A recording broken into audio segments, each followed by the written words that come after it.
Question 1.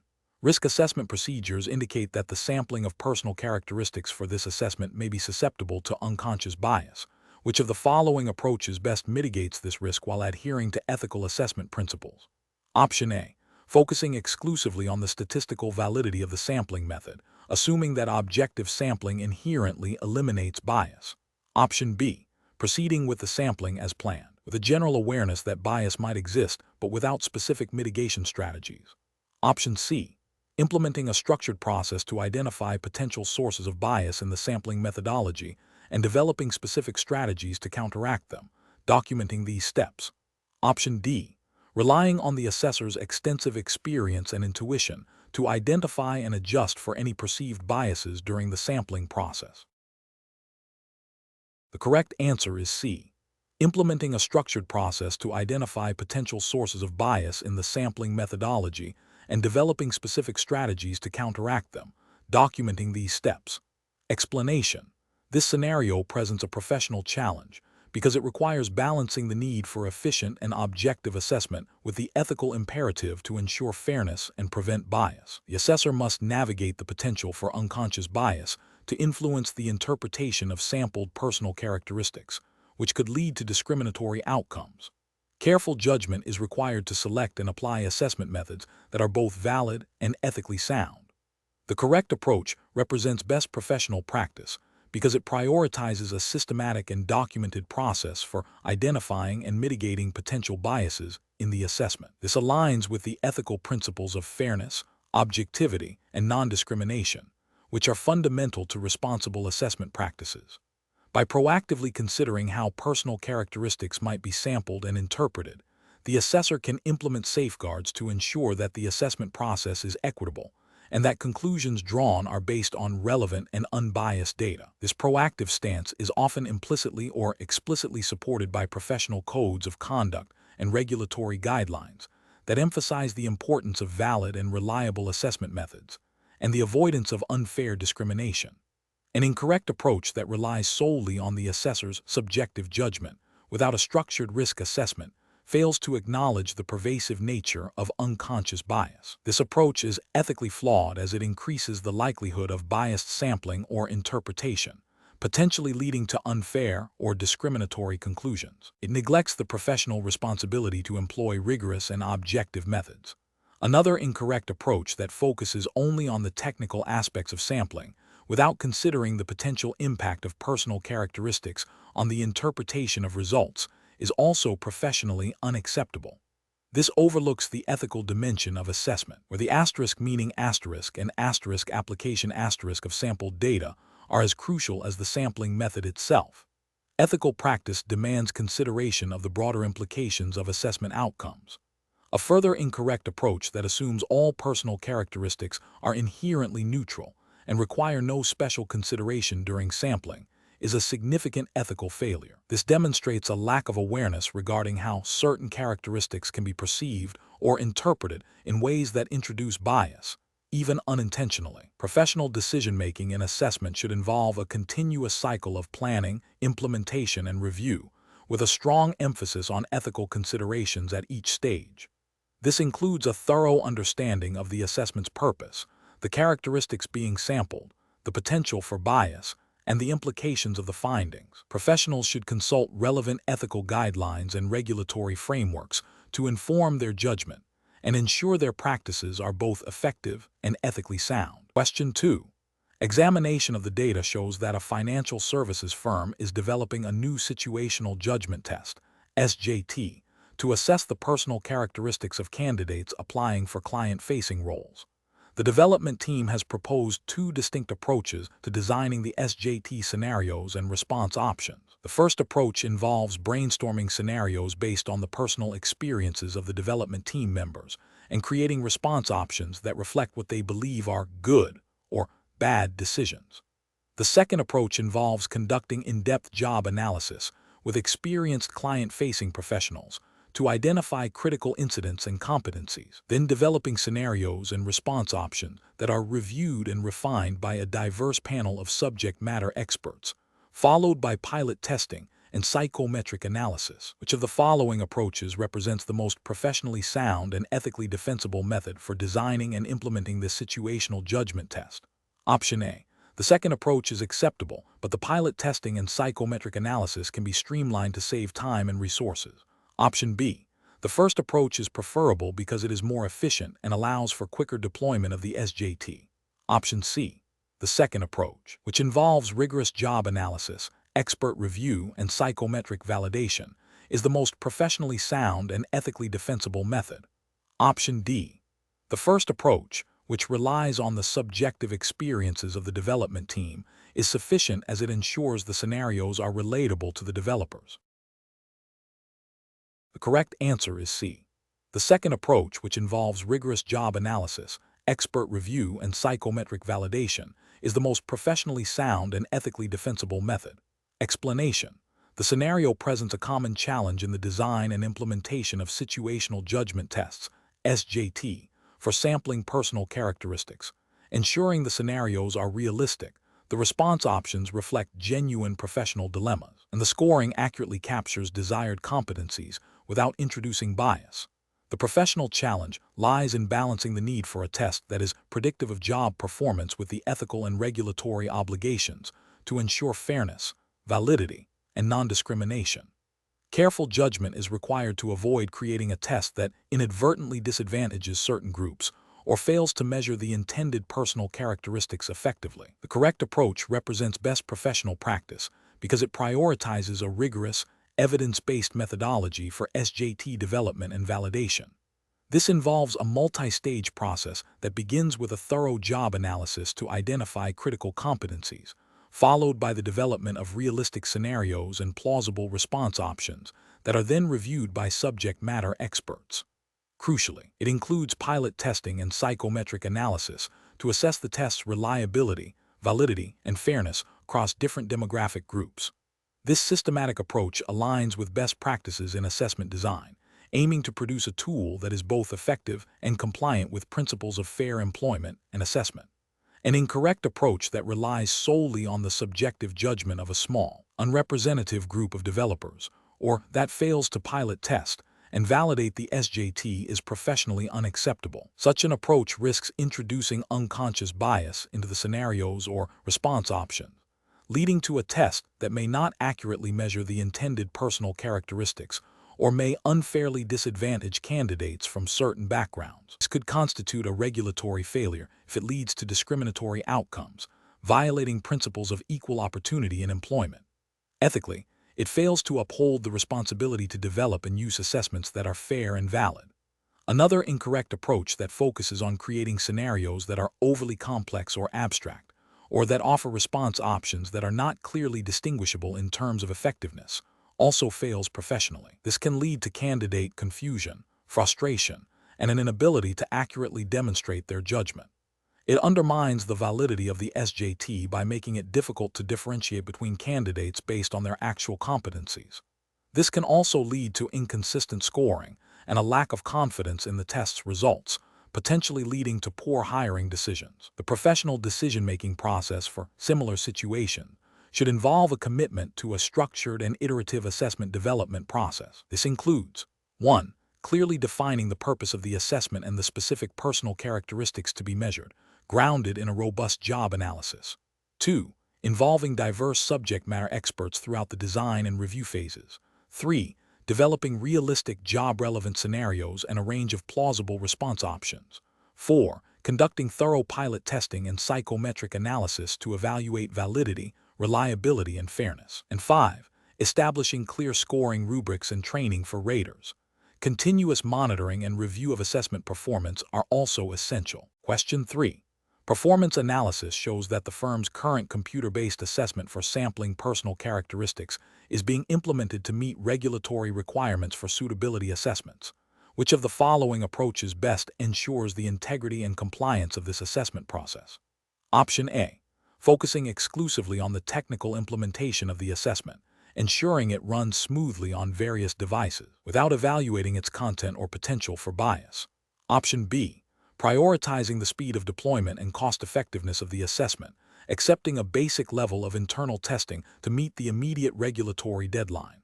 Option C, relying solely on internal testing and validation conducted by the firm's IT department to confirm the assessment's technical functionality and user interface. Option D, conducting a comprehensive validation of the assessment's psychometric properties, reviewing data handling and security protocols against UK GDPR, and obtaining independent external validation of the assessment's design and effectiveness.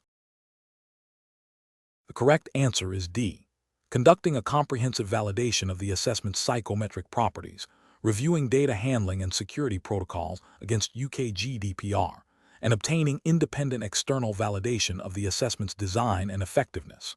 Explanation: this scenario presents a professional challenge because the firm is relying on a computer-based assessment to sample personal characteristics for a critical regulatory purpose. The challenge lies in ensuring the assessment's design and implementation are robust, fair, and compliant with the relevant regulatory framework, which in this context is assumed to be the UK regulatory framework and CISI guidelines for financial services.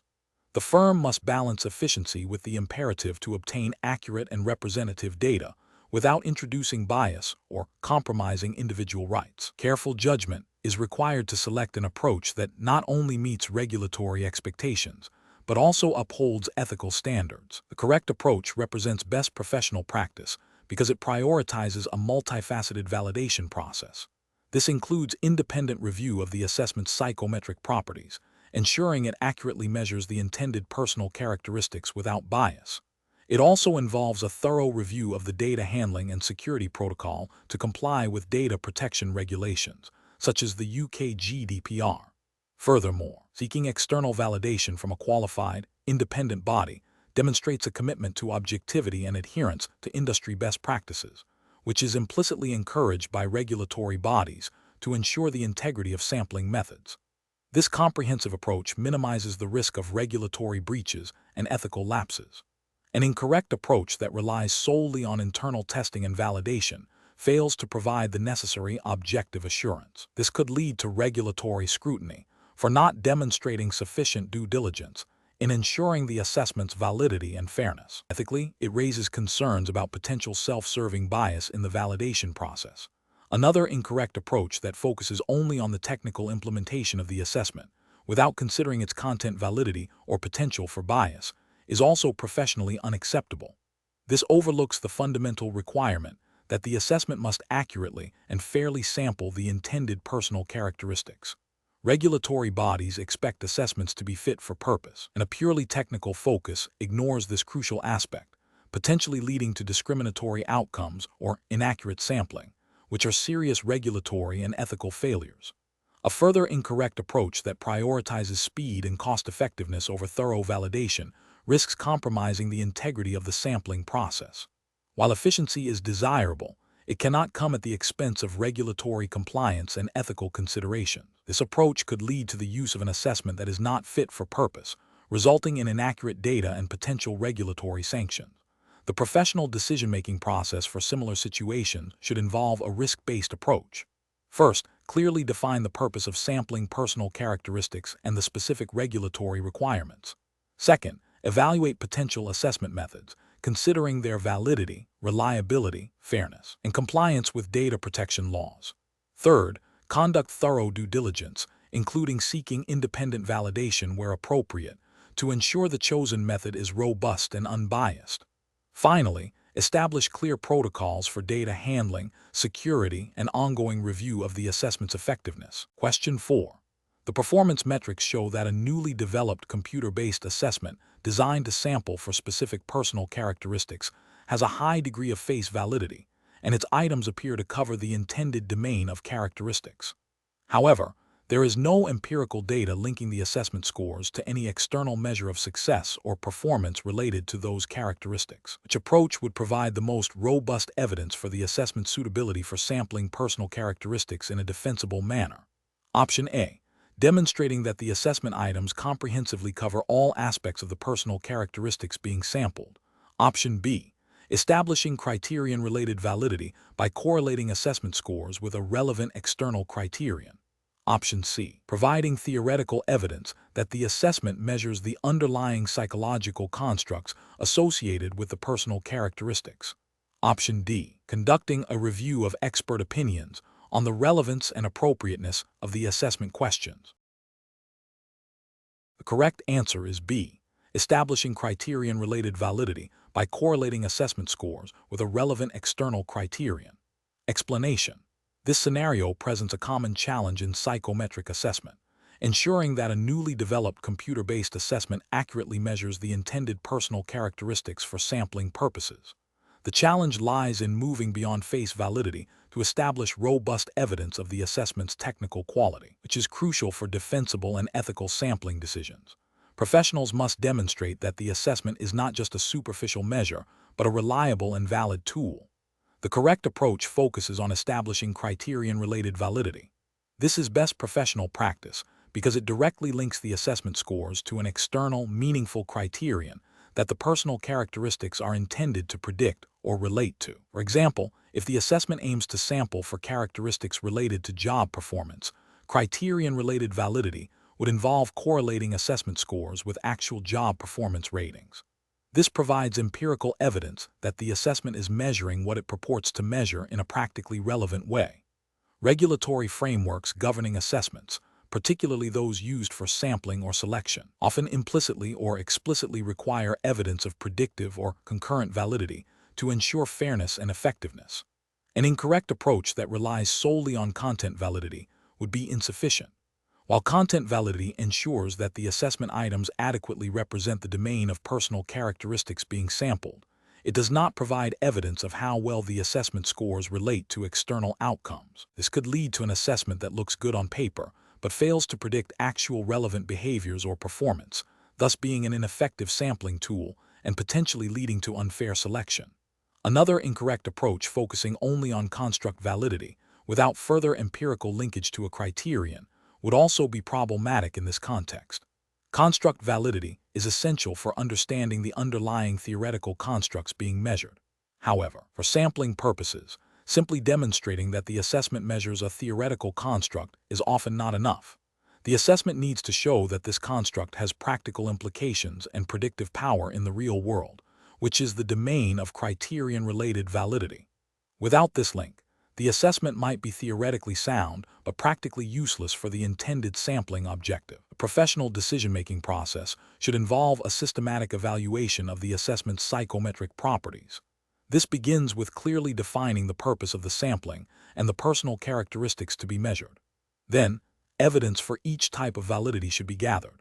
For sampling personal characteristics, criterion-related validity is often the most critical, as it demonstrates the assessment's practical utility and predictive power. If criterion-related validity cannot be established, the assessment's suitability for its intended purpose is questionable, and further development or a different assessment strategy would be necessary. Question 5.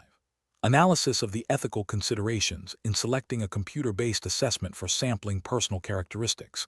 An assessor discovers that a widely used personality inventory, while demonstrating high reliability and predictive validity in its original validation studies, has not been renormed or revalidated for the specific cultural and demographic makeup of the current candidate pool. The assessor is concerned that the inventory's questions might be interpreted differently or carry different connotations for individuals from diverse backgrounds, potentially leading to an unfair assessment of their personal characteristics.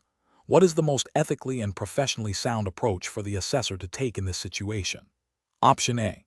Proceed with using the assessment, assuming that its established reliability and validity are sufficient, and that any potential cultural nuances are minor and unlikely to significantly impact the overall assessment outcomes. Option B. Rely on the assessor's professional judgment and experience to interpret the results of the assessment, adjusting scores subjectively to account for potential cultural differences observed during the assessment process. Option C. Utilize the assessment as a preliminary screening tool, and then rely primarily on unstructured interviews to gather further information, believing that interviews can effectively compensate for any potential limitations of the psychometric assessment. Option D. Conduct a thorough review of the assessment's psychometric properties, specifically seeking evidence of its validity and reliability across diverse demographic groups relevant to the candidate pool, and consider alternative assessments if significant concerns about bias or differential functioning are identified. Correct answer is A. Proceed with using the assessment, assuming that its established reliability and validity are sufficient, and that any potential cultural nuances are minor and unlikely to significantly impact the overall assessment outcomes. Explanation. This scenario presents a professional challenge due to the inherent tension between the need for efficient and objective assessment of personal characteristics and the ethical imperative to ensure fairness and prevent bias. The assessor must navigate the complexities of psychometric principles to select tools that are not only valid and reliable, but also culturally sensitive and free from discriminatory elements. Careful judgment is required to avoid inadvertently disadvantaging certain groups of candidates. The correct approach involves a thorough review of the psychometric properties of assessment tools, specifically focusing on evidence of validity and reliability across diverse demographic groups. This includes examining whether the sampling methods used in the development and validation of the assessment are representative of the target population. Furthermore, it requires an understanding of potential sources of bias, such as cultural loading or differential item functioning, and the implementation of strategies to mitigate these. Adhering to the principles of fairness and equity in assessment, as mandated by relevant professional codes of conduct and potentially by broader anti-discrimination legislation, is paramount. This approach ensures that the assessment accurately measures the intended personal characteristics without introducing unfair advantages or disadvantages based on factors unrelated to the job requirements. An incorrect approach would be to select an assessment tool solely based on its perceived efficiency or widespread use, without critically evaluating its psychometric integrity and potential for bias. This could lead to regulatory or ethical failures, such as violating principles of equal opportunity if the tool systematically disadvantages protected groups. Another incorrect approach would be to assume that a standardized test is inherently unbiased, neglecting the need for ongoing validation and monitoring for differential impact. This overlooks the responsibility to ensure that the assessment process is fair and equitable for all candidates, regardless of their background. Relying on anecdotal evidence or personal judgment about a candidate's suitability without the support of psychometrically sound assessments also constitutes a failure, as it introduces subjective bias and lacks the objective rigor required for fair evaluation. Professionals should employ a decision-making framework that prioritizes a systematic and evidence-based approach to assessment selection. This involves 1. Clearly defining the personal characteristics to be assessed and their relevance to the role. 2. Researching and evaluating potential assessment tools based on their documented psychometric properties, including validity, reliability, and evidence of fairness across different groups. 3. Considering the specific context and population for which the assessment will be used. 4. Seeking expert advice if necessary. And 5. Establishing a process for ongoing review and validation of assessment tools to ensure their continued appropriateness and fairness. Question 6. Market research demonstrates that a significant portion of the target population for a computer-based assessment of personal characteristics resides in remote or geographically dispersed areas, making it impractical to obtain a comprehensive list of all individuals for a simple random sample. The assessment aims to gather data on a range of personal characteristics to inform future service development. Which sampling approach would be most appropriate to ensure a representative sample while managing logistical challenges? Option A. Invite individuals who have previously participated in online assessments to take part, assuming they are representative of the broader population. Option B.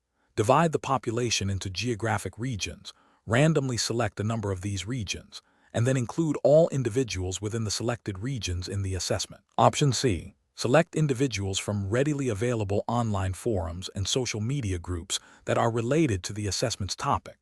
Option D. Focus on individuals who express a strong willingness to participate in online surveys, as they are more likely to complete the assessment. The correct answer is B. Divide the population into geographic regions, randomly select a number of these regions, and then include all individuals within the selected regions in the assessment. Explanation.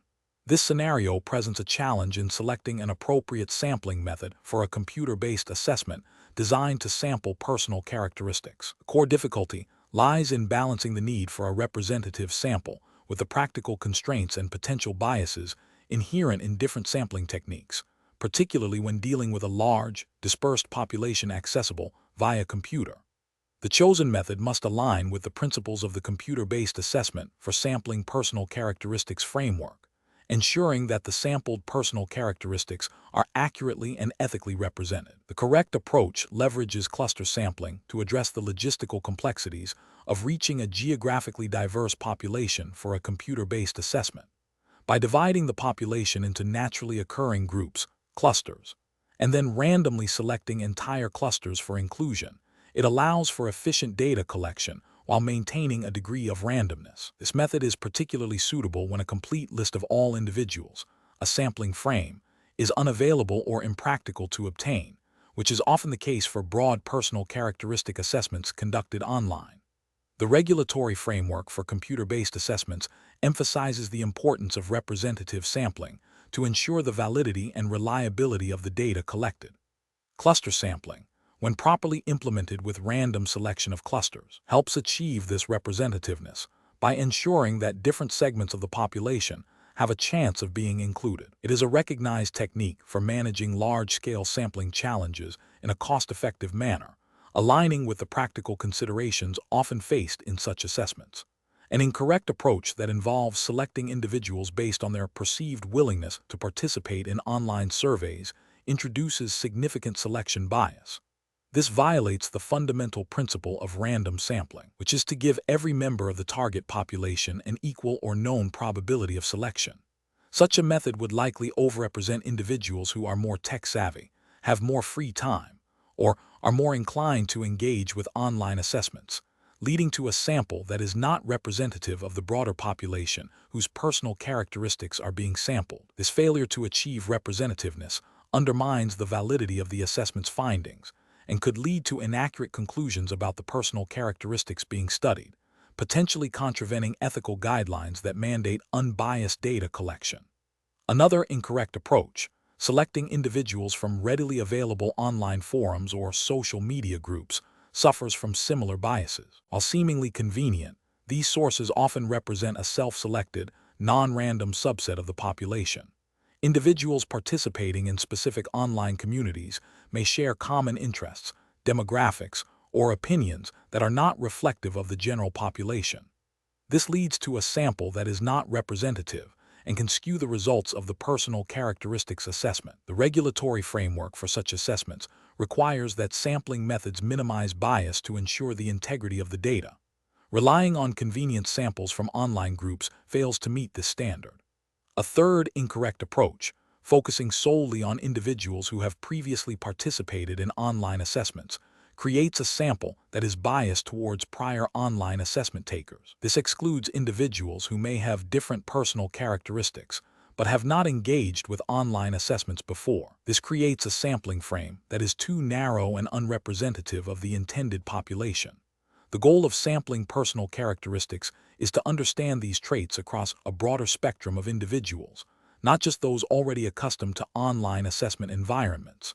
This approach fails to capture the diversity of the population and therefore compromises the generalizability of the findings, a key requirement for valid personal characteristics sampling. The professional decision-making process for such situations should involve a thorough understanding of the assessment's objectives, the target population, and the available resources. Professionals must first identify the potential sampling frames and then evaluate various sampling methodologies against the principles of representativeness, efficiency, and ethical data collection. When faced with large, dispersed populations and the need for cost-effective data collection, cluster sampling emerges as a viable option, provided that the clusters are randomly selected and the sampling within clusters is also appropriately managed.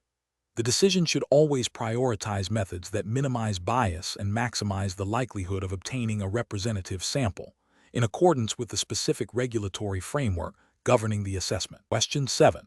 The efficiency study reveals that the current method for sampling personal characteristics in the computer-based assessment is time-consuming and may not be capturing the full spectrum of relevant traits. Considering the regulatory framework for this assessment, which of the following sampling approaches would best balance efficiency with the need for representative and unbiased data? Option A. conducting a census of all participants, collecting data on personal characteristics from every individual taking the assessment, regardless of the study's specific sampling needs. Option B, employing a snowball sampling technique, where existing participants are asked to refer other potential participants who meet the assessment criteria. Option C, implementing a stratified random sampling technique, dividing the assessment population into relevant subgroups based on known demographic or behavioral factors, and then randomly selecting participants from each stratum in proportion to their representation in the overall population. Option D, relying on a convenient sampling method, inviting participants who are readily available and willing to complete the assessment without a structured selection process.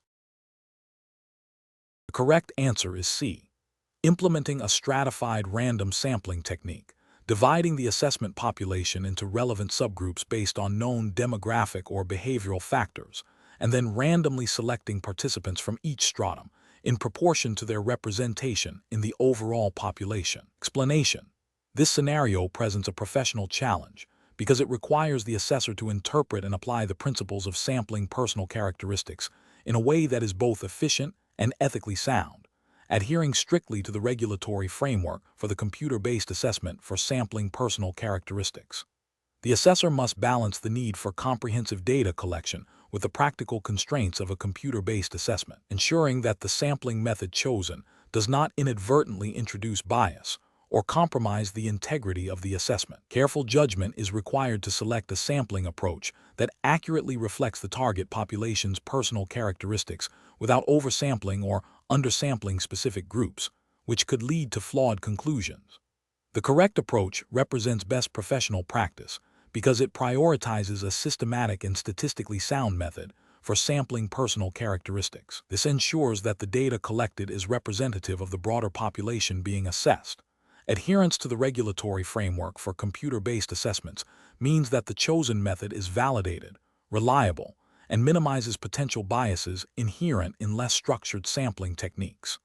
This approach upholds the ethical obligation to conduct assessments fairly and accurately, providing a robust foundation for any subsequent analysis or decision-making based on the sampled characteristics.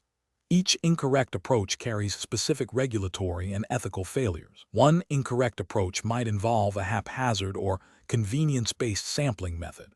This fails to meet the regulatory requirement for a systematic approach to sampling personal characteristics, potentially leading to a sample that is not representative of the target population. Ethically, this is problematic as it can result in biased findings, leading to unfair or inaccurate conclusions about the population.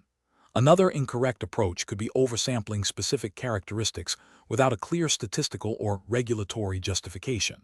This violates the principle of efficient sampling and can skew the results, making them unreliable and potentially discriminatory. It fails to adhere to the spirit of unbiased data collection mandated by the regulatory framework.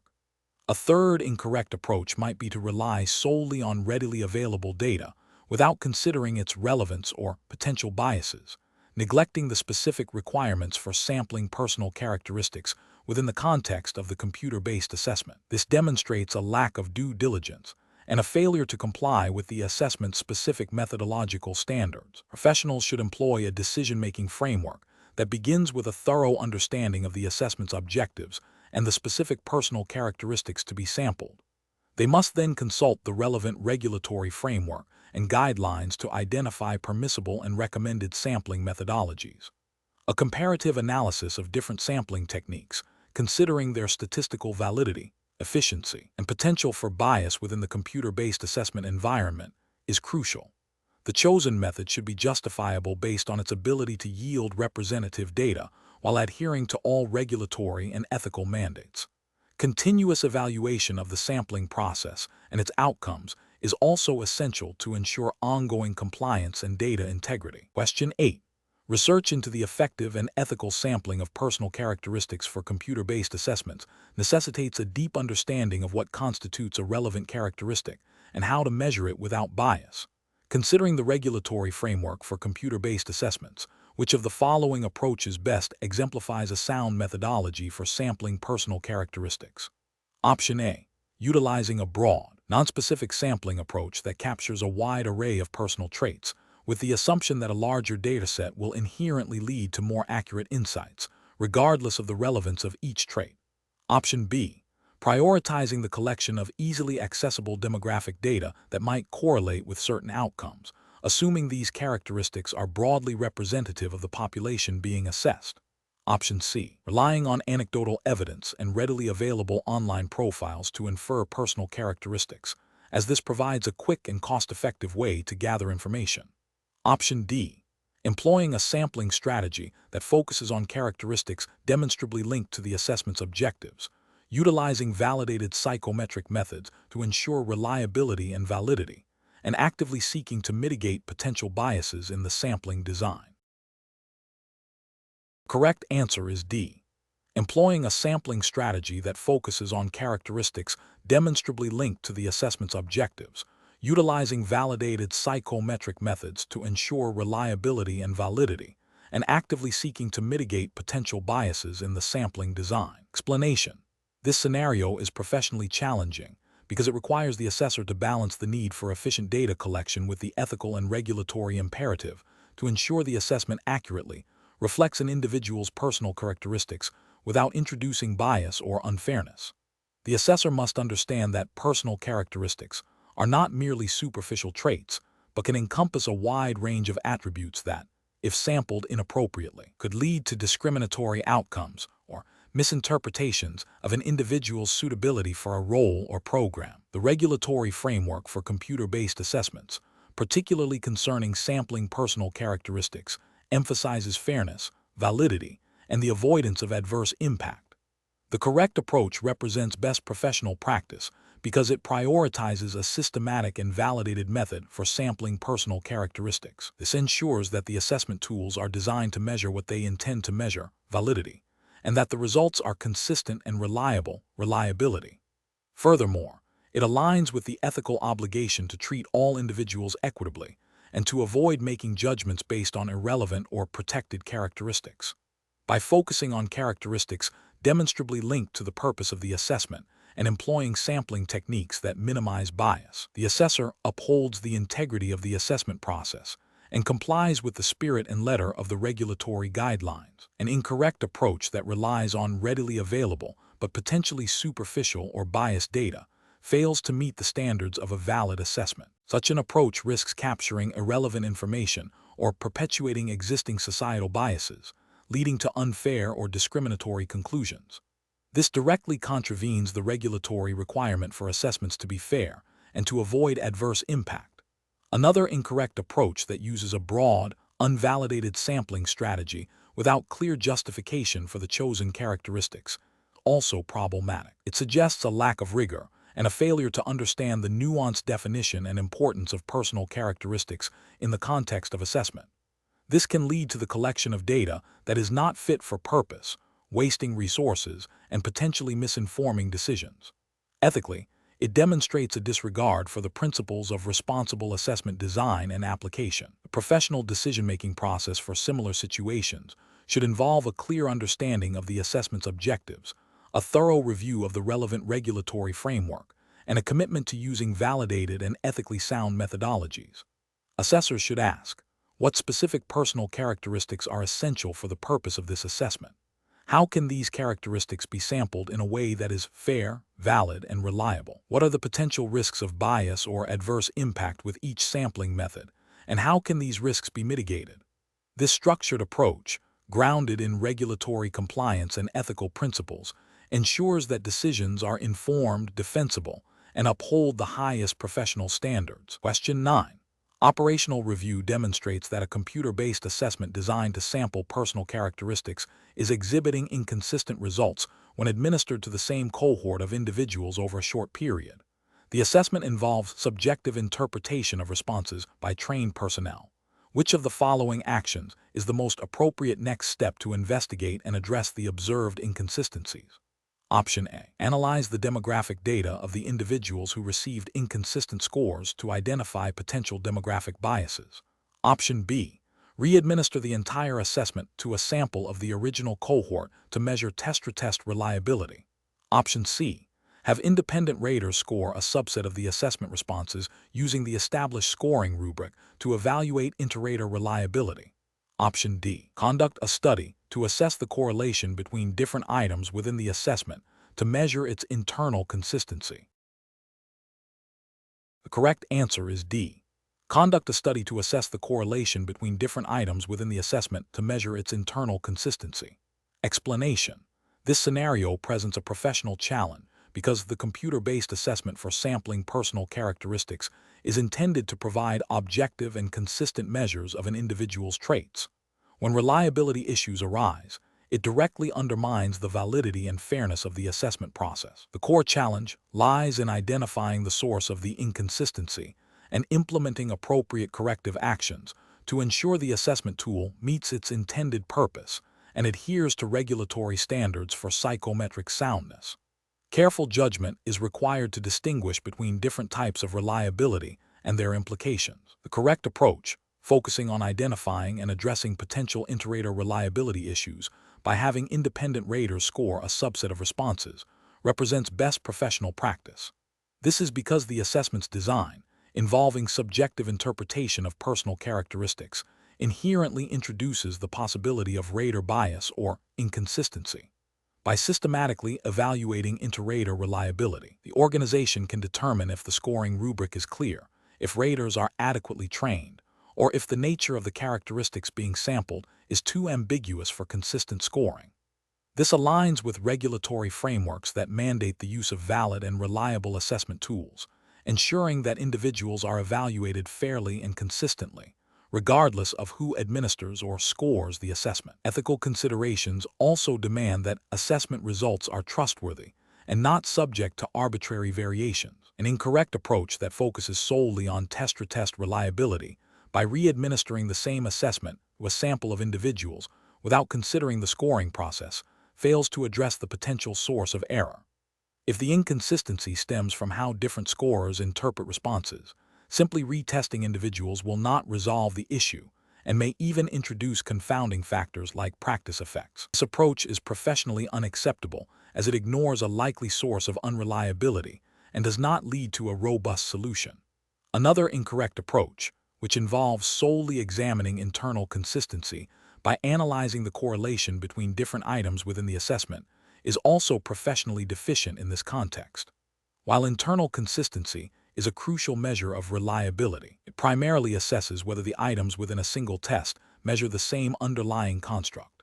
If the assessment involves subjective scoring by multiple individuals, internal consistency alone cannot detect discrepancies arising from different raters' interpretations. This approach is inadequate because it overlooks the potential for rater-induced error, which is a significant concern when personal characteristics are sampled through methods requiring interpretation. The professional decision-making process for similar situations should involve a systematic evaluation of the assessment's design and implementation. First, clearly define the constructs being measured and the method of sampling personal characteristics. Second, consider the potential sources of error based on the assessment methodology. In this case, with subjective scoring, inter-rater reliability is a primary concern. Third, select appropriate reliability measures that directly address these potential sources of error. Fourth, implement corrective actions based on the findings, which might include revising scoring rubrics, providing additional rater training, or even redesigning assessment items if they are inherently ambiguous. Finally, continuously monitor the reliability of the assessment to ensure its ongoing validity and fairness. Question 10. Market research demonstrates that a financial services firm is developing a new computer-based assessment to sample personal characteristics for potential employees.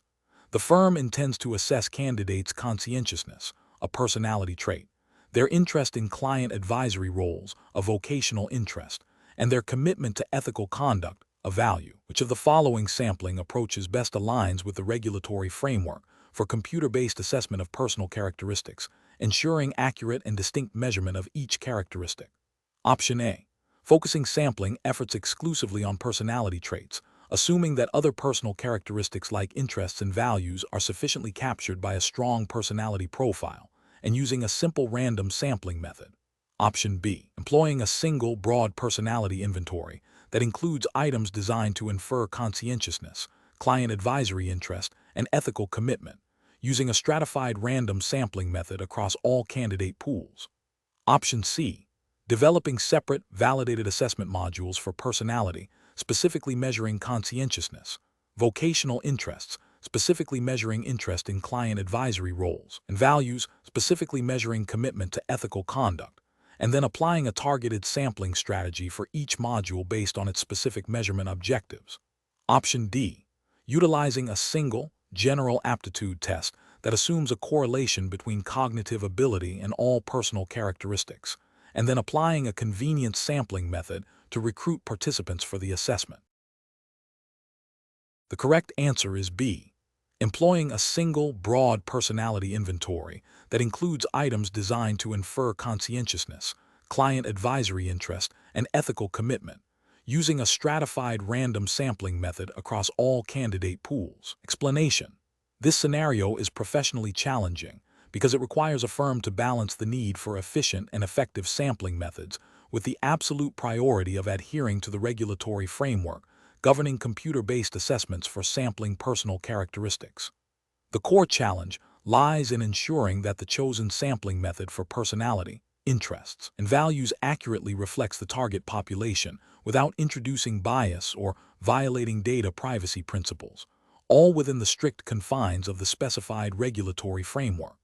The correct approach represents best professional practice because it prioritizes a systematic and validated methodology for sampling personal characteristics. This involves understanding the nuances of personality, interests, and values as distinct but often interrelated constructs.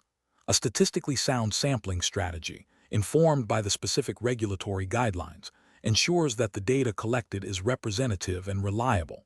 This aligns with the ethical obligation to conduct research responsibly and the regulatory requirement to employ appropriate assessment techniques. Furthermore, it acknowledges that personality, interests, and values are not interchangeable and require distinct sampling considerations to avoid misinterpretation of results. An incorrect approach that conflates personality traits with vocational interests would be a regulatory and ethical failure. Personality refers to enduring patterns of thought, feeling, and behavior, while vocational interests relate to preferences for specific work activities and environments. Sampling solely based on a broad personality assessment, without considering the specific nature of vocational interests, would lead to unrepresentative data for the latter, violating the principle of accurate sampling of personal characteristics. Similarly, an approach that treats all personal characteristics as homogeneous and applies a single sampling method without regard for their distinct measurement requirements would fail to meet the regulatory standard for sampling personal characteristics. This would likely result in biased or inaccurate data, undermining the validity of the assessment and potentially leading to misinformed decisions based on the sampled data. Professionals should employ a decision-making framework that begins with a thorough understanding of the regulatory requirements for sampling personal characteristics. This involves identifying the specific personal characteristics being sampled, personality, interests, values, skills, and understanding their distinct theoretical underpinnings and measurement approaches. The next step is to design a sampling strategy that is appropriate for each characteristic, considering factors such as population variability, desired level of precision, and available resources, all while ensuring compliance with the regulatory framework. This iterative process of understanding, designing, and validating the sampling approach is crucial for maintaining professional integrity and regulatory adherence. Question 11. Which approach would be most appropriate for utilizing computer-based assessments designed to sample personal characteristics in a professional context, considering their purpose and applications? Option A. Employing the assessment data to inform strategic planning and process improvement by providing a deeper understanding of sampled groups. Option B. Applying the assessment data to make definitive judgments about individuals based on limited sampling, without considering broader contextual factors. Option C. Collecting assessment data solely for the sake of having a comprehensive database, irrespective of its analytical utility. Option D. Using the assessment results primarily for immediate, day-to-day operational decisions without further analytical review. The correct answer is A. Employing the assessment data to inform strategic planning and process improvement by providing a deeper understanding of sampled groups. Explanation. This scenario presents a professional challenge because it requires a nuanced understanding of how personal characteristics assessments are used in practice, balancing the need for effective sampling with ethical and regulatory considerations. The challenge lies in identifying the most appropriate application of such assessments, ensuring they serve their intended purpose without overstepping boundaries or leading to misinterpretations. Careful judgment is required to distinguish between legitimate uses and those that might be considered inappropriate or even discriminatory. The correct approach represents best professional practice because it aligns with the fundamental purpose of sampling personal characteristics. To gain insights that inform decision-making, improve processes, or understand populations, this approach emphasizes the strategic and analytical application of assessment data, focusing on how it can contribute to a broader understanding or objective. It is ethically sound as it respects the data's limitations and avoids using it for purposes for which it was not designed or validated. This aligns with principles of responsible data use and professional integrity. An incorrect approach that focuses solely on the administrative ease of collecting data without considering its analytical value fails to meet the purpose of sampling personal characteristics. This can lead to the collection of irrelevant information, wasting resources, and potentially creating a false sense of understanding. Ethically, it can be seen as a superficial engagement with the assessment process, lacking the rigor expected in professional practice. Another incorrect approach that prioritizes the use of assessment data for immediate, potentially superficial, decision-making without deeper analysis risks misinterpreting the data or applying it inappropriately. This can lead to flawed conclusions and actions that are not based on a robust understanding of the sampled characteristics. Regulatory frameworks often emphasize the need for valid and reliable use of assessment data, and this approach may fall short of those standards, potentially leading to compliance issues. The professional reasoning process for similar situations should involve a clear definition of the objective for sampling personal characteristics. Professionals must then evaluate potential assessment methods and their applications against this objective, considering the ethical implications and regulatory requirements. This involves asking, what specific insights are we trying to gain? How will these insights be used? Are the proposed applications of the assessment data appropriate and justifiable? Is the data being used in a way that respects the individuals sampled and adheres to relevant guidelines? This systematic evaluation ensures that the sampling and assessment process is purposeful, ethical, and compliant. Question 12. The review process indicates that during a computer-based assessment designed to sample personal characteristics through observational techniques, an assessor primarily relied on their overall feeling about the candidate's engagement and made notes based on general impressions rather than specific, predefined behavioral indicators. Which approach to observational data collection would best align with the principles of rigorous and objective assessment in this context? Option A. Allowing personal interpretations of the candidate's nonverbal cues to shape the assessment notes. Option B. Relying on the candidate's self-reported confidence levels during the assessment to gauge their personal characteristics. Option C. Implementing a structured observation protocol with a detailed checklist of observable behaviors to be systematically recorded. Option D.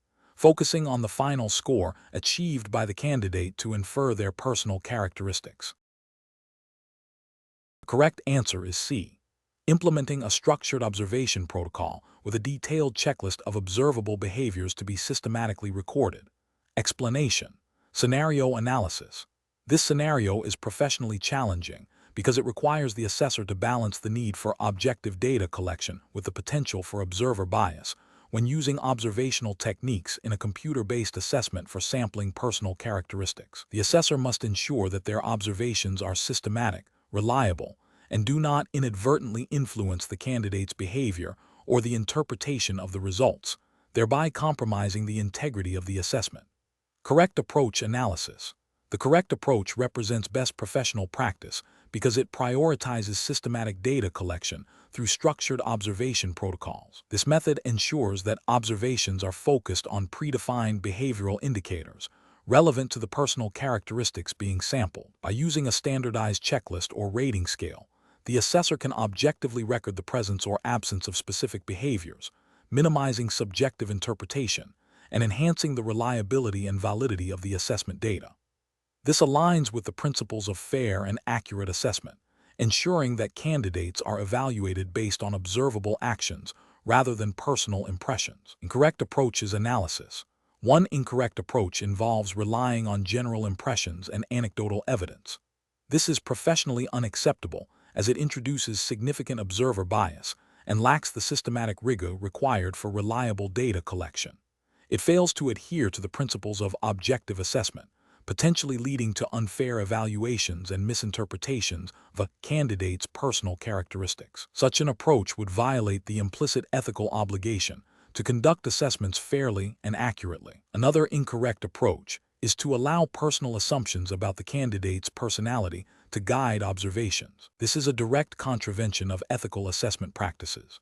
It leads to confirmation bias, where the assessor unconsciously seeks out or interprets behaviors that align with their pre-existing beliefs, rather than objectively recording what is actually observed. This undermines the validity of the assessment and can result in discriminatory or inaccurate profiling. A further incorrect approach is to focus solely on the outcome of a task rather than the observable behaviors demonstrated during its completion. While outcomes are important, observational techniques are designed to capture the process and the behavioral strategies employed. Ignoring the behavioral process means missing crucial data about how a candidate approaches problems, their communication style, or their resilience, which are key personal characteristics being sampled. This leads to an incomplete and potentially misleading assessment. Professional reasoning. Professionals conducting computer-based assessments involving observational techniques should adopt a structured and systematic approach. This involves clearly defining the behavioral indicators to be observed, developing standardized observation tools, e.g., checklists, rating scales, and training assessors on their consistent application. Regular calibration and iterator reliability checks are crucial to ensure objectivity. Professionals must remain vigilant against personal biases and focus on observable, measurable behaviors, documenting them accurately and impartially. The decision-making process should prioritize adherence to assessment protocols and ethical guidelines that mandate fairness, accuracy, and objectivity. Question 13.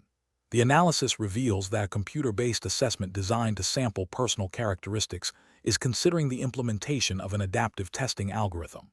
The primary goal is to enhance efficiency by tailoring the assessment difficulty to each individual's performance. However, concerns have been raised regarding the potential for algorithmic bias and the need to ensure the validity of the sampled characteristics across diverse populations. Which of the following implementation strategies best balances efficiency with regulatory compliance and ethical considerations? Option A. Deploy the adaptive algorithm immediately to capitalize on its efficiency benefits, with a commitment to address any identified issues or biases retrospectively based on user feedback and aggregated performance data. Option B. Utilize a proprietary adaptive algorithm recommended by a vendor without independent validation, assuming its design inherently meets all regulatory and ethical standards for sampling personal characteristics. Option C. Implement the adaptive algorithm after conducting extensive pre-implementation validation studies to assess its psychometric properties, fairness across demographic groups, and alignment with sampling objectives, coupled with a plan for ongoing performance monitoring and periodic revalidation. Option D. Manually adjust the algorithm's parameters based on informal observations and anecdotal reports from test administrators to fine-tune its adaptive behavior in real time. The correct answer is C. Implement the adaptive algorithm after conducting extensive pre-implementation validation studies to assess its psychometric properties, fairness across demographic groups, and alignment with sampling objectives, coupled with a plan for ongoing performance monitoring and periodic revalidation. Explanation. This scenario presents a professional challenge because the implementation of an adaptive testing algorithm for sampling personal characteristics requires a delicate balance between efficiency, fairness, and adherence to regulatory standards designed to protect individuals and ensure the integrity of the assessment process. The core difficulty lies in ensuring that the algorithm's adaptive nature does not inadvertently introduce bias or compromise the validity of the sampled characteristics, while also meeting the operational demands of a computer-based assessment. Careful judgment is required to select an implementation strategy that is both technically sound and ethically defensible. The correct approach represents best professional practice because it prioritizes transparency and validation of the adaptive algorithm. By establishing clear criteria for item selection and progression, and by conducting rigorous pre-implementation testing and post-implementation monitoring, the organization demonstrates a commitment to fairness and accuracy. This aligns with the ethical imperative to ensure that assessments are valid, reliable, and free from bias. Furthermore, regulatory frameworks often mandate that assessment tools and their underlying methodologies be demonstrably sound and equitable. Proactive validation and ongoing monitoring are key to meeting these requirements and maintaining public trust. An incorrect approach that relies solely on the algorithm's theoretical efficiency without empirical validation poses significant regulatory and ethical failures. Risks deploying a system that, in practice, may systematically disadvantage certain groups or produce inaccurate sampling of personal characteristics. This could violate regulations prohibiting discriminatory assessment practices and ethical guidelines that demand evidence-based methodologies. Another incorrect approach, which involves making ad hoc adjustments to the algorithm based on anecdotal feedback without systematic data analysis, is equally problematic. This lacks the rigor required for defensible decision-making and can lead to unintended consequences, potentially undermining the assessment's validity and breaching principles of accountability. Such an approach fails to establish a clear audit trail and can be seen as a disregard for due diligence in the deployment of sensitive assessment tools. Professionals should employ a decision-making framework that begins with a thorough understanding of the relevant regulatory landscape and ethical principles governing assessments. This should be followed by a comprehensive evaluation of potential adaptive testing algorithms, considering their theoretical underpinnings, known limitations, and suitability for the specific personal characteristics being sampled. Crucially, this evaluation must include a plan for rigorous empirical testing and validation before deployment, and a robust system for ongoing monitoring and evaluation. Decisions should be data-driven, transparent, and justifiable, with a clear audit trail documenting the rationale for implementation choices and any subsequent modifications. Question 14. System analysis indicates that a computer-based assessment is being designed to sample personal characteristics for a specific organizational purpose. The design team is considering different theoretical underpinnings for the assessment. Which theoretical framework is most appropriate for developing a computer-based assessment focused on sampling stable, measurable personal characteristics in a standardized manner, aligning with common regulatory expectations for objective evaluation? Option A, behavioral theory. Option B, trait theory. Option C, psychodynamic theory. Option D, humanistic theory. Correct answer is B, trait theory. Explanation. This scenario presents a professional challenge in selecting an appropriate theoretical framework for assessing personal characteristics within a computer-based assessment context, specifically for sampling. The challenge lies in ensuring the chosen framework aligns with the assessment's objectives and the regulatory environment governing such evaluations. Careful judgment is required to avoid biases inherent in different theories and to ensure the assessment is fair, valid, and compliant. The correct approach, focusing on trait theory, represents best professional practice because it aligns with the principles of psychometric assessment commonly employed in computer-based sampling. Trait theory posits that personality can be described and measured through a set of stable, enduring characteristics, traits. This aligns with the goal of sampling personal characteristics for assessment, as it provides a quantifiable and observable basis for evaluation. Regulatory frameworks for assessments, particularly those concerning sampling and evaluation, often favor approaches that are empirically supported, reliable, and valid, which trait theory aims to provide through standardized measurement. This approach allows for objective comparison and prediction, crucial for sampling purposes. An approach based on psychodynamic theory would be professionally unacceptable in this context. Psychodynamic theory emphasizes unconscious drives, early childhood experiences, and internal conflicts.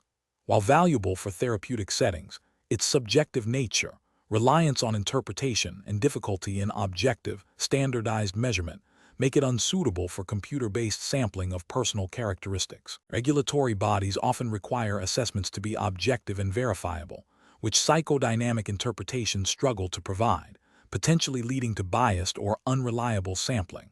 Similarly, an approach rooted in humanistic theory, which focuses on self-actualization, subjective experience, and free will, would also be professionally unacceptable for this specific assessment purpose.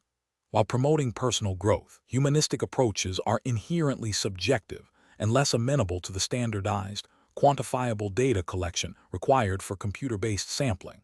The emphasis on individual experience and potential for growth, while positive in other contexts, does not lend itself to the objective measurement and comparison needed for sampling personal characteristics in a systematic and regulated manner. This could lead to assessments that are not empirically grounded or demonstrably valid for the intended sampling purpose, potentially violating assessment standards and ethical guidelines.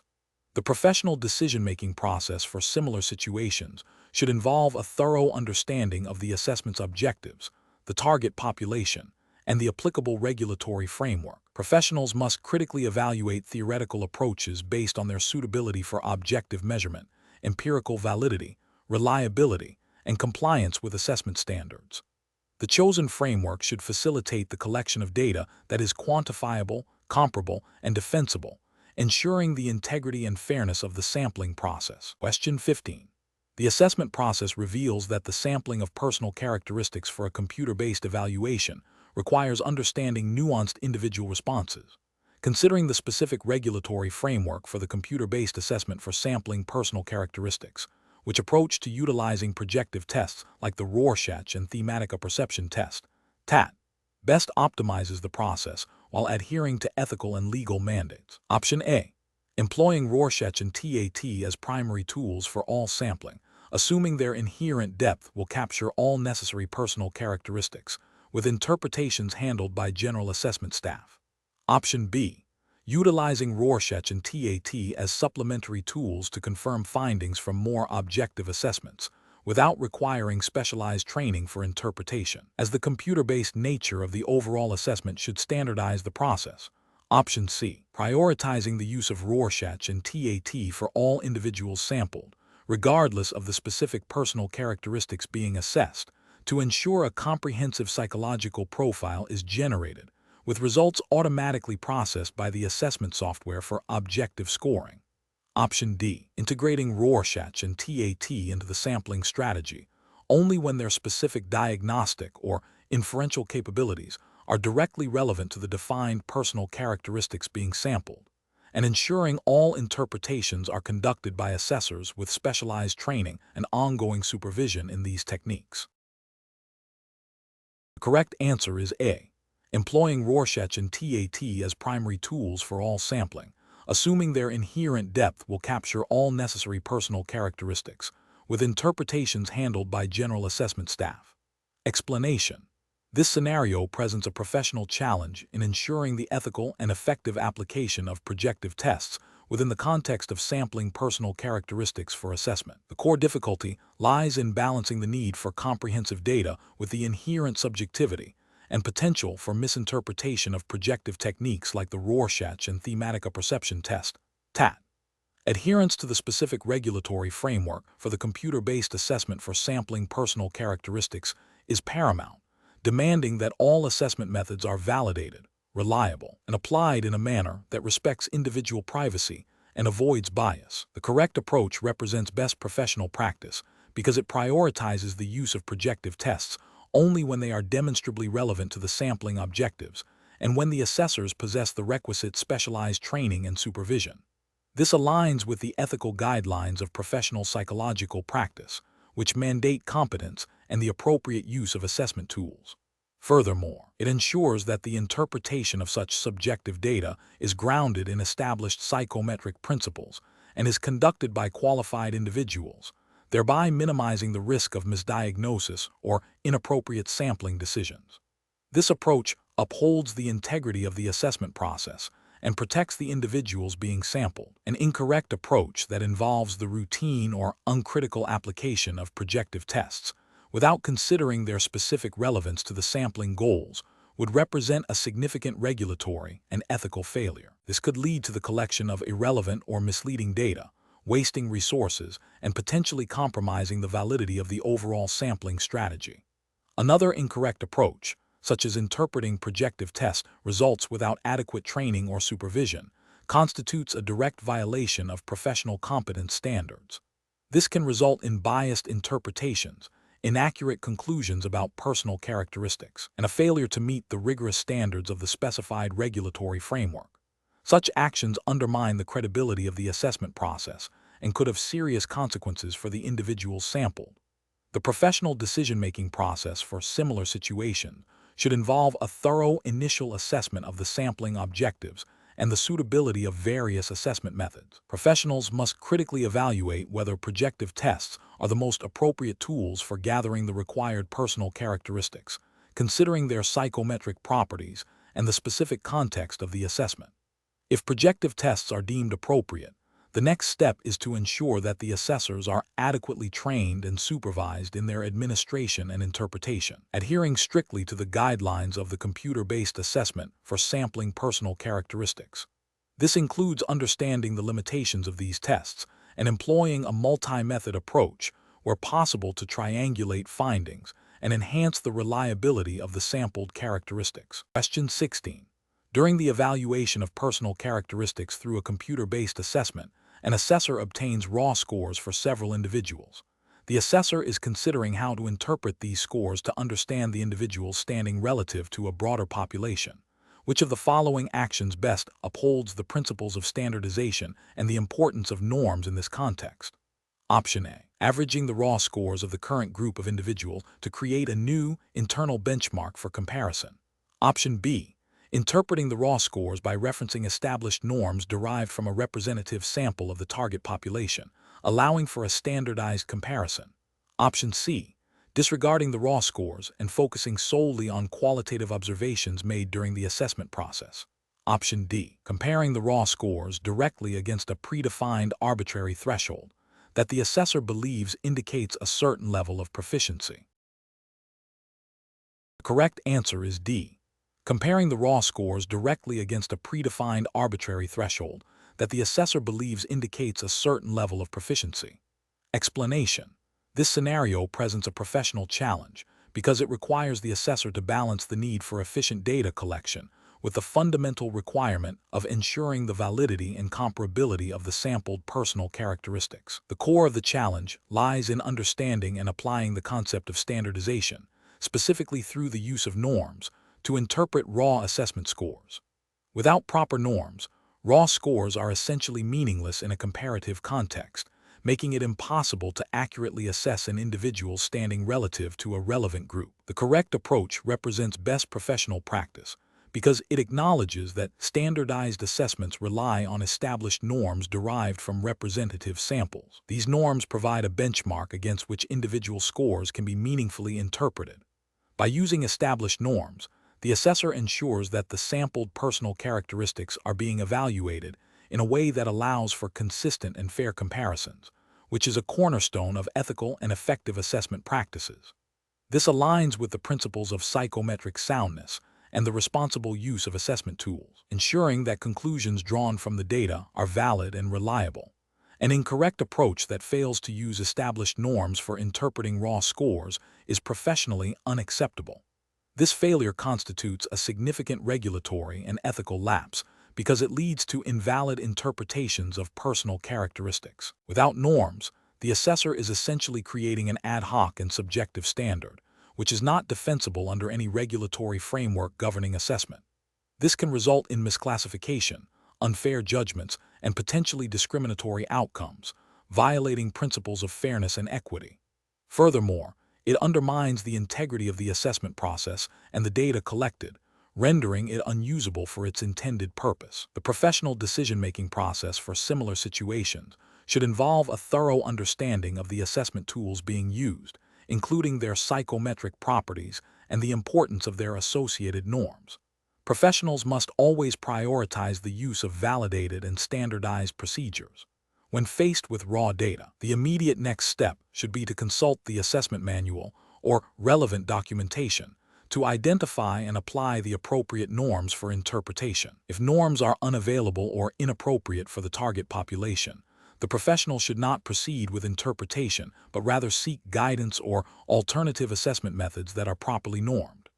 This systematic approach ensures that assessments are conducted ethically, legally, and with the highest degree of professional integrity. Question 17. System analysis indicates that a computer-based assessment is being developed to evaluate candidates for a role requiring the sampling of personal characteristics. The assessment must accurately gauge the candidate's practical ability to select appropriate sampling methods and execute them effectively in a simulated environment. Which of the following assessment designs would best fulfill this requirement? Option A. A series of interactive scenarios where candidates are presented with hypothetical datasets and must choose sampling strategies, justify their choices, and respond to simulated data anomalies. Option B. A timed test requiring candidates to accurately input large volumes of data into a predefined template. Option C. An essay question asking candidates to outline a comprehensive sampling plan for a given scenario. Option D. A multiple-choice examination covering the theoretical principles of various sampling techniques. The correct answer is A. A series of interactive scenarios where candidates are presented with hypothetical datasets and must choose sampling strategies, justify their choices, and respond to simulated data anomalies. Explanation: scenario analysis. This scenario presents a challenge in assessing an individual's practical skills for a role involving sampling personal characteristics, specifically within a computer-based assessment context. The difficulty lies in ensuring that the performance-based assessment accurately reflects the candidate's ability to apply theoretical knowledge to real-world sampling scenarios, rather than just their ability to navigate a computer system or recall factual information. The need for a robust and valid assessment method is paramount to ensure fair selection and compliance with regulatory standards for competence. Correct approach analysis. The correct approach involves designing a simulation that mirrors the actual tasks and decision-making processes required in sampling personal characteristics. This includes presenting realistic data sets, requiring the candidate to justify their sampling strategy, and evaluating their ability to adapt to unexpected data anomalies. This method aligns with the principles of performance-based assessment, which emphasizes demonstrating applied skills and judgment. For a computer-based assessment, this translates to interactive scenarios where the candidate actively makes choices and explains their reasoning, providing a direct measure of their practical competence. This approach is best professional practice, as it offers the most reliable indicator of an individual's ability to perform the job effectively and ethically, thereby meeting the spirit and letter of any regulations governing the assessment of individuals for roles requiring such skills. Incorrect approaches analysis. One incorrect approach would be to rely solely on multiple-choice questions that test knowledge of sampling methodologies without requiring practical application. This fails to demonstrate the candidate's ability to perform the sampling tasks, which is the core of a performance-based assessment. It risks selecting individuals who can recite definitions but cannot execute the process, potentially leading to flawed sampling and breaches of data privacy or integrity regulations. Another incorrect approach would be to use a simple timed test of data entry or data manipulation without any contextual decision-making. While this assesses technical proficiency with data, it does not evaluate the critical thinking and judgment required for sampling personal characteristics. This could lead to the selection of technically capable but strategically unsound individuals, undermining the purpose of the assessment and potentially violating standards that require competent application of sampling principles. A third incorrect approach would be to use a purely theoretical essay question that asks candidates to describe how they would sample personal characteristics. While this assesses understanding, it does not provide direct evidence of their ability to do it. Practical execution and the ability to adapt to unforeseen circumstances are not captured, making the assessment less reliable and potentially non-compliant with requirements for demonstrating practical competency. Professional reasoning. Professionals must adopt a decision-making process that prioritizes validity and reliability in assessments. This involves understanding the specific competencies required for the role, identifying the most effective assessment methods to measure those competencies, and ensuring that the chosen method is fair, unbiased, and compliant with all relevant regulations. For performance-based assessments, the focus should always be on simulating the actual work environment and requiring candidates to demonstrate their skills in a practical context. This iterative process of defining requirements, designing assessments, and evaluating their effectiveness is crucial for ethical and professional practice. Question 18. Benchmark analysis indicates that a computer-based assessment designed for sampling personal characteristics is being developed. The development team is considering various user interface (UI) design principles. Which of the following approaches to UI design best supports the objective of accurately and equitably sampling personal characteristics, adhering to the principles of responsible assessment design? Option A. Designing a UI that relies heavily on culturally specific idioms and visual metaphors to create a relatable and engaging experience for users. Option B. Implementing a UI that prioritizes intuitive navigation, clear and concise language, and accessible design elements, with a focus on minimizing cognitive load and potential for misinterpretation.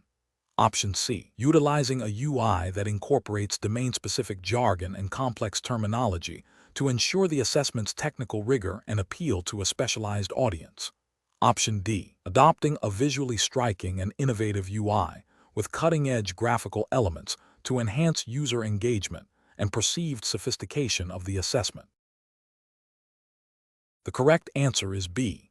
Implementing a UI that prioritizes intuitive navigation, clear and concise language, and accessible design elements, with a focus on minimizing cognitive load and potential for misinterpretation. Explanation. Scenario analysis. This scenario is professionally challenging because it requires balancing the efficiency of a computer-based assessment with the need to ensure that the user interface, UI design, does not inadvertently introduce bias or hinder accurate sampling of personal characteristics. The assessment's validity and fairness hinge on the UI's ability to present information clearly and allow for unbiased responses, especially when dealing with diverse user populations. Careful judgment is required to ensure that UI choices, while potentially streamlining the process, do not compromise the integrity of the data collected. Correct approach analysis. The correct approach prioritizes clarity, accessibility, and neutrality in UI design. This aligns with the ethical imperative to ensure fair and equitable assessment practices, as mandated by general principles of data integrity and responsible assessment design. A UI that is intuitive, uses plain language, and avoids culturally specific idioms or potentially triggering imagery ensures that the assessment measures personal characteristics rather than a user's familiarity with a particular interface or their susceptibility to visual or linguistic cues. This approach upholds the principle of sampling personal characteristics accurately by minimizing external confounding factors. Incorrect approach is analysis. One incorrect approach might involve using complex, jargon-filled language or highly stylized visual elements. This fails to meet the accessibility requirements for a broad user base and could disproportionately disadvantage individuals with lower literacy levels or different cultural background, thereby compromising the accurate sampling of personal characteristics. It introduces a bias related to cognitive load and familiarity with complex interfaces. Another incorrect approach could be the use of a design that relies heavily on visual cues or color contrasts that are not accessible to individuals with visual impairments. This directly violates principles of inclusive design and would lead to inaccurate or incomplete data collection from a segment of the population, failing the core purpose of sampling personal characteristics fairly.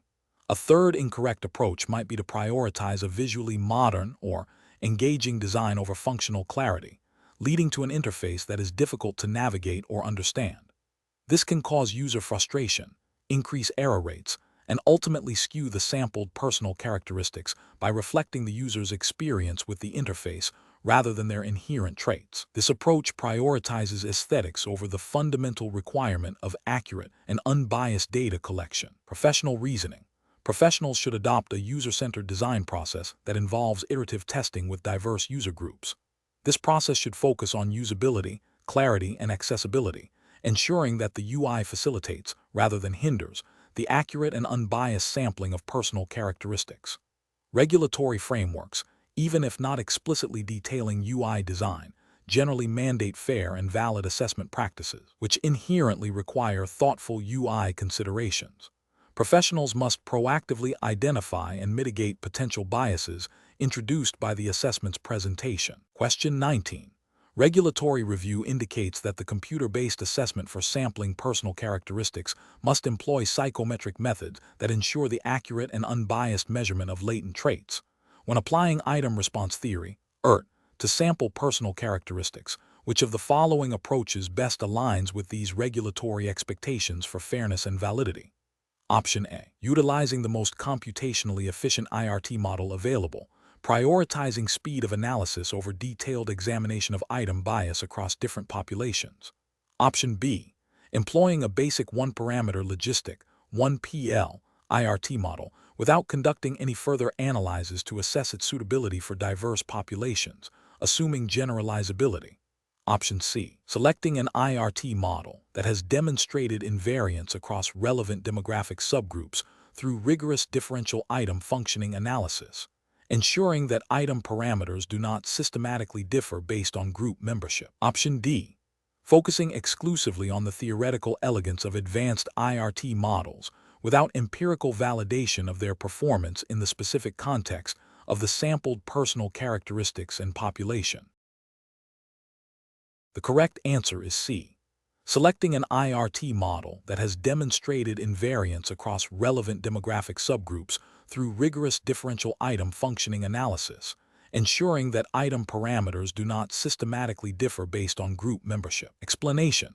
This scenario presents a professional challenge because it requires the assessment professional to balance the technical requirements of item response theory, ERT, with the ethical and regulatory obligations to ensure fairness and validity in the sampling of personal characteristics. The challenge lies in selecting an IRT model that accurately reflects the underlying latent trait being measured, while also being robust enough to avoid introducing bias or unfairness in the sampling process, particularly when dealing with diverse populations. Careful judgment is required to ensure that the chosen IRT application does not inadvertently disadvantage certain groups or misrepresent their characteristics. The correct approach represents best professional practice because it prioritizes the fundamental principles of psychometric validity and fairness, which are implicitly or explicitly mandated by regulatory frameworks governing assessments. By selecting an IRT model that demonstrates invariance across different demographic groups, e.g., using differential item functioning analysis, the assessment professional ensures that the measurement of personal characteristics is not systematically influenced by factors unrelated to the trait being measured. This aligns with the ethical imperative to conduct assessments in a manner that is unbiased and equitable. An incorrect approach that relies on a simpler IRT model without considering differential item functioning would fail to meet regulatory expectations for fairness. Such a failure could lead to systematic over- or underestimation of certain personal characteristics in specific subgroups, potentially violating principles of equal opportunity or fair assessment. Another incorrect approach that prioritizes computational efficiency over psychometric rigor would also be problematic. While efficiency is desirable, it cannot come at the expense of validity and fairness. If a computationally simpler model leads to a less accurate or more biased measurement of personal characteristics, it would be ethically and regulatorily unsound. Finally, an approach that ignores the application context and focuses solely on theoretical IRT properties without considering how the sampled characteristics will be used or interpreted would be a failure. Assessments must be fit for purpose, and the chosen IRT methodology must support the intended use of the sampled data in a way that is both valid and ethically defensible. The professional reasoning process should involve a thorough understanding of the assessment's purpose, the nature of the personal characteristics being sampled, and the characteristics of the target population. This understanding should guide the selection of an appropriate IRT model, followed by rigorous validation procedures, including checks for differential item functioning and overall model fit. Professionals must consult relevant assessment standards and regulatory guidance to ensure their chosen methodology adheres to best practices for fairness, validity, and reliability. Question 20. Compliance review shows that the computer-based assessment platform for sampling personal characteristics has been implemented with a focus on user experience and assessment integrity. However, there is a lack of documented procedures specifically addressing the security and privacy of the personal characteristics data collected and processed by the system. Which of the following approaches best addresses this oversight from a data security and privacy perspective? Option A. Assume that the underlying operating system and network infrastructure already provide sufficient security for the personal characteristics data. Option B. Conduct a comprehensive risk assessment of the computer-based assessment platform to identify potential threats and vulnerabilities to data security and privacy, and implement appropriate mitigation strategies. Option C. Rely on the vendor of the computer-based assessment platform to have implemented all necessary security and privacy controls, as they are the experts in their software. Option D. Implement additional user interface enhancements to make users more aware of data privacy policies during the assessment. The correct answer is B. Conduct a comprehensive risk assessment of the computer-based assessment platform to identify potential threats and vulnerabilities to data security and privacy, and implement appropriate mitigation strategies. Explanation. Scenario analysis. This scenario presents a professional challenge because it requires balancing the need for efficient and effective computer-based assessment delivery with the paramount importance of safeguarding sensitive personal characteristics data. The challenge lies in identifying and mitigating potential vulnerabilities in the assessment platform that could lead to unauthorized access, disclosure, or alteration of this data. Careful judgment is required to ensure that security measures are robust enough to meet regulatory requirements without unduly hindering the assessment process or creating an overly burdensome user experience. The potential for reputational damage and legal repercussions from a data breach necessitates a proactive and thorough risk assessment approach. Correct approach analysis. The correct approach involves conducting a comprehensive risk assessment of the computer-based assessment platform. This aligns with best professional practice and regulatory expectations, such as those outlined in data protection laws e.g. GDPR if the jurisdiction were the UK, or similar frameworks elsewhere. A risk assessment systematically identifies potential threats to data security and privacy, analyzes the likelihood and impact of these threats, and determines appropriate controls to mitigate them. This proactive methodology ensures that security measures are tailored to the specific risks faced by the platform and the data it handles. It demonstrates a commitment to data protection principles by embedding security and privacy considerations into the design and operation of the assessment system. Incorrect approach is analysis. Focusing solely on the technical functionality of the assessment platform without a dedicated data security and privacy risk assessment is a significant regulatory and ethical failure. This approach overlooks potential vulnerabilities that could be exploited by malicious actors or result from accidental breaches. It fails to comply with the principle of data minimization and purpose limitation, as data might be collected or stored in ways that are not adequately protected. Implementing security measures based on anecdotal evidence or industry best practices without a specific risk assessment for the platform is also problematic. While general best practices are valuable, they may not address the unique risks associated with the specific assessment system and the types of personal characteristics data being sampled. This can lead to gaps in security coverage or the implementation of ineffective controls, violating the principle of accountability and due diligence in data protection. Relying on the assumption that third-party assessment providers have adequate security measures in place without independent verification is another failure. While outsourcing can be efficient, it does not absolve the organization of its responsibility to ensure data protection. A lack of due diligence in selecting and monitoring vendors can lead to breaches originating from the provider's systems, resulting in regulatory penalties and reputational damage. This violates the principle of controller responsibility and the need for robust data processing agreements. Professional reasoning. Professionals tasked with overseeing computer-based assessments must adopt a risk-based approach to data security and privacy. This involves 1. Identifying all personal characteristics data collected, processed, and stored by the assessment platform. 2. Conducting a thorough risk assessment to identify potential threats, e.g., unauthorized access, malware, phishing, insider threats, and vulnerabilities, e.g., weak encryption, unpatched software, inadequate access controls. 3. Evaluating the likelihood and potential impact of each identified risk. 4. Prioritizing risks based on their severity. 5. Implementing appropriate technical and organizational controls to mitigate high-priority risks. This may include encryption, access controls, regular security audits, staff training, and incident response plans. 6. Regularly reviewing and updating the risk assessment and control measures to adapt to evolving threats and changes in the platform or data handling practices. 7. Ensuring compliance with all relevant data protection regulations and ethical guidelines.